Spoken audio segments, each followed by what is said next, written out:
Faire dialoguer entre eux les peuples du monde entier, c'était l'objectif de l'exposition universelle de Shanghai.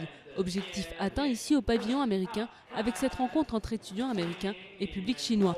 Les États-Unis avaient attendu jusqu'au dernier moment avant de confirmer leur venue à cette exposition. Mais 6 mois plus tard, ils ne regrettent pas d'avoir fait le déplacement.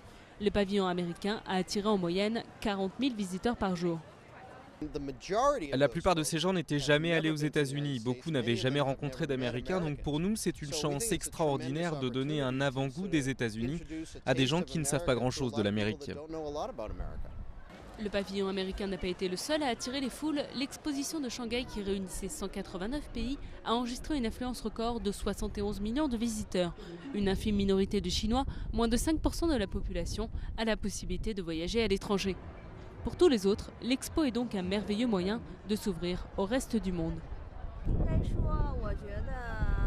Je crois que ça a donné confiance au peuple chinois. Ça nous a aussi donné la chance de communiquer avec des gens du monde entier, ce qui ne peut qu'être bénéfique pour nous.